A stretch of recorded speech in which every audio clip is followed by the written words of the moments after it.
Are you dreaming about travelling again? I bet you are. So give yourself a break and listen to my brand new travel podcast. It's made for people like you, by people like you. And in these podcasts, there will be interviews with different types of travellers and the strange characters that I've met on the road, with stories and anecdotes from the last 32 years of my continuous backpacking and working around the world.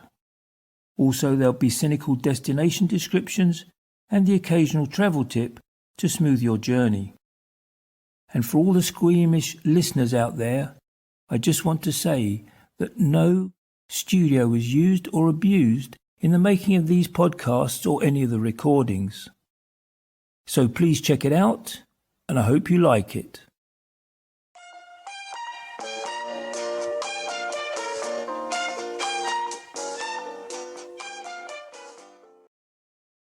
Hello, I'm Alan.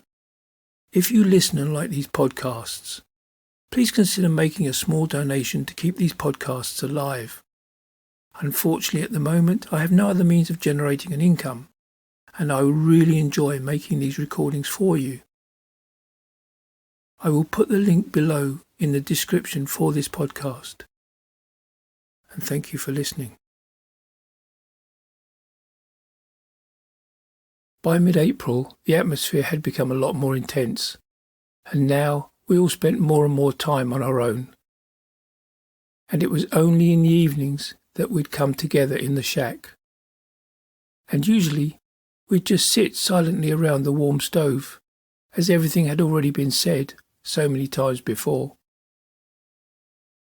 During the day, Galya was away in the hills or down by the petrol station. Or if she did stay in the camp, she'd be sewing, making a jacket from a sleeping bag or something. Carlos smooched about and fetched water and cut firewood, and he definitely had a great skill as a wood carver. Tao also collected firewood and hauled water, or he was washing his clothes. I was either inside my tent or out quietly observing the wildlife. If ever I was in camp and all the noisy chirping sparrows suddenly disappeared, I knew there was a hawk about. And one afternoon I saw a young snake, a viper. It was so brilliantly camouflaged with the ground and the stones around it, it was amazing. Now there were several cuckoos in the surrounding area. They seemed attracted to a particular type of thistle because of the caterpillars on them.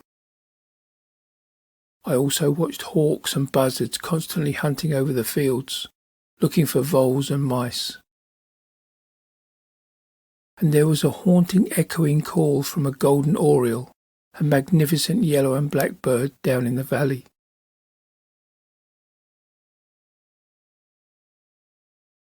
And Paco just sat in the shack listening to Spanish music from the 80s, people I'd never heard of.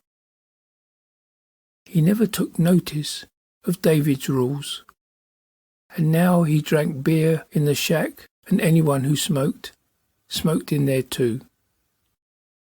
And I think David was a little in awe of Paco's past exploits and his reckless lifestyle.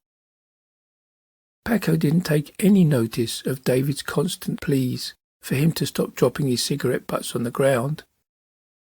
David even went around behind Paco picking up his cigarette butts. But he was a law unto himself. We were a strange group of individuals.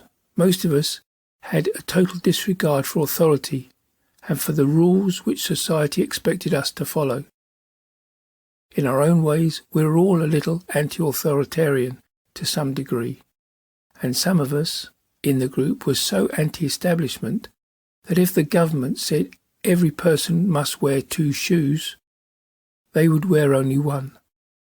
So when the government said masks were mandatory, everybody was against it except me. Personally, I thought I had a perfect face for a mask.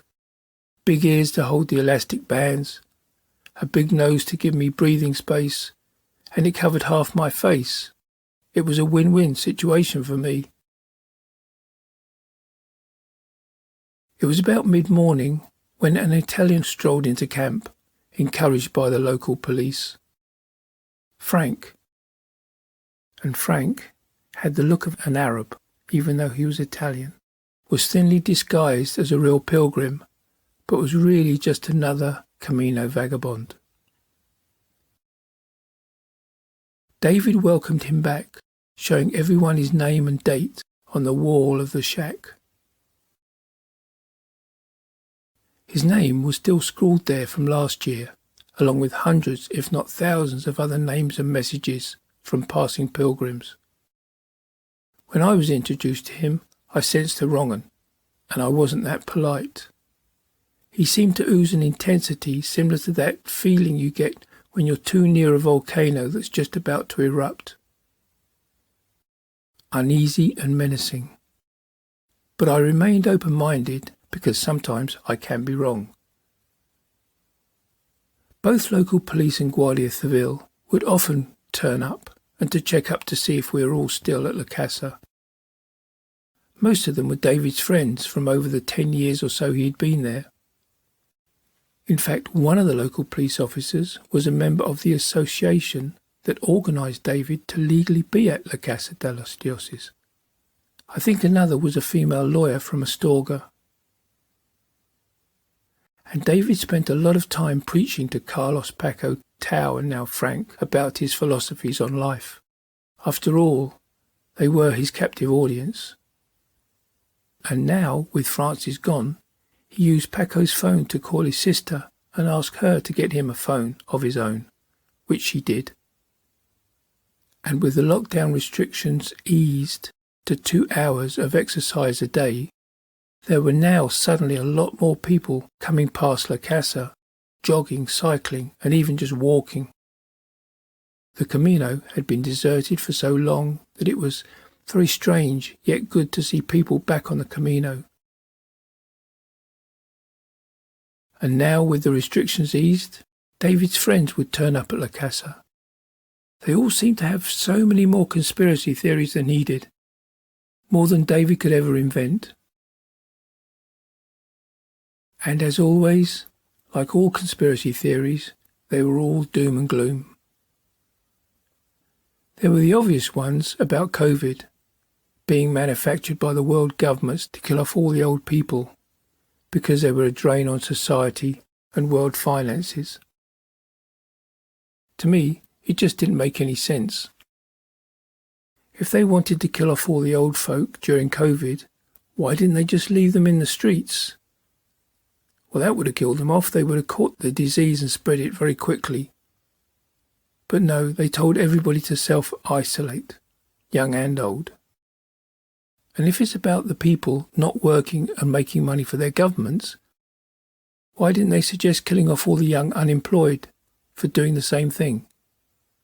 Or was it just because the people were old? It just didn't make any sense to me. Another one, an old one, chemtrails. Most people don't even know what they are, where they started or where they came from. Or even the difference between a chemtrail and a vapor trail. They see a white streak in the blue sky and shout chemtrail. Now here's a fact. Every plane flying higher than 26,000 feet, and that's about 8,000 meters I think, automatically makes a white vapor trail in the sky. Vapor trail. And it seems to me that all this rhetoric from these conspiracy thinkers is just talk. It's just another way of creating an identity for themselves, which creates an audience. All these grand and fanciful ideas and theories are nothing more than gaining attention. For example, if someone says something controversial, everyone sees them as well-informed or crazy. Either way, they get listeners. It's maybe something they've never had before. And you see it all the time on social media these days. And another thing is that they all want you to be like them and think the way they do, just like an addict. They want you to believe what they believe to validate their beliefs. David craved attention, as a lot of people do today, and now with his newly acquired phone, he felt he could get his true message out there, and videos of his sermons and inner feelings are still being made and broadcast on YouTube to this day. And he also asked his sister to get him some medicine too. Well, medicine, drug, how fine is the line? Because he was talking about ayahuasca, the South American psychedelic drink made from a special vine and other plants, which has just reminded me of something that happened around about the same time. I'd read a news report from the BBC that a Spanish guy somewhere in Valencia, I think, a guy called Nacho Vidal, a well-known porn star, was being investigated for murder after another guy died in a ritual in his house using the poisonous Amazon toad venom. You can check it out. Google it. You'll find it on Google. Yeah, I remember that now. I showed it to David, and he knew the guy well and immediately called him up on his new phone, and they both had a laugh about it, which seemed to me the wrong thing to do in the circumstances. But it is what it is. Carlos, who once worked on a church in the small Camino village of Rabanal, was a good friend of the priest's, who apparently looked after Carlos, giving him a place to eat and sleep, and even a shower. Carlos would borrow Paco's phone and punch in the numbers from an old scrap of paper he had in his pocket, and he'd call his old friend the priest. And during these conversations he would explain our plight and our situation with food. And with that, the priest called and organised for a local curate in Astorga to fill a box with food and tobacco and bring it up to La Casa, which he did. David then took the box and divided up the tobacco and rolling papers between all the smokers. Unknown to any of us at the time, well, maybe Paco knew his feelings, that Carlos felt hurt and overlooked by David regarding the priest's donation, and he carried that grudge until he was drunk one evening. But more about that later. Frank had his tent set up right behind the shack, under the lean-to where we kept the cut firewood so it'd stay dry. He seemed to have a lot of inner demons. He'd storm off for no apparent reason, or angrily walk off down the Camino like he was holding something in, almost arguing with himself. Then 10 minutes later he'd come back and go straight into his tent. He was also very moody. He didn't speak much, but when he did, it was in a condescending way, like he knew better than everybody else. He was always up early, sometimes making and relighting the stove before David was even up. He told us that as a boy, his gang used to rob tourists using knives around the city of Rome. He often played with a machete or a knife in the shack, sticking it into tree stumps that we used for seats. Or he'd just handle it like it was an old friend. And Frank became ill. He had an upset stomach, diarrhea I think, but considering the lack of hygiene that Paco and Carlos had, it didn't surprise me. And it kept him in his tent for a few days.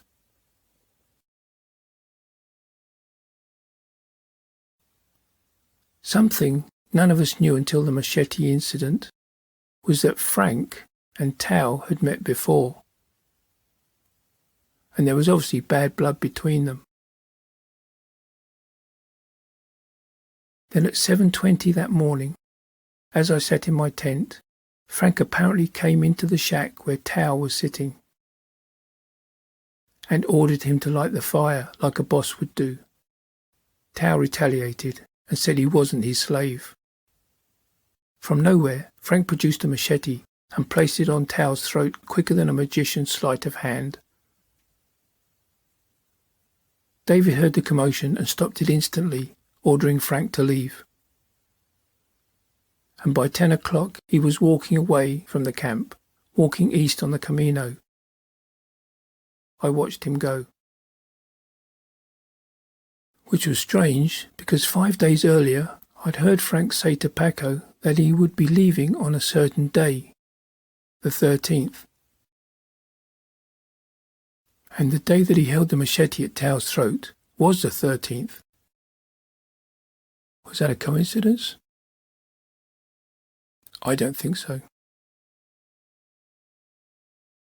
Tune in next week to find out if Tao gets another close shave. And will Paco ever leave the shack and the 80s? Will David get naked and lie on the roof? And find out if Carlos gets drunk and confronts David about the priest's donation. All these questions and more will be answered in next week's episode. So tune in, and thanks for listening.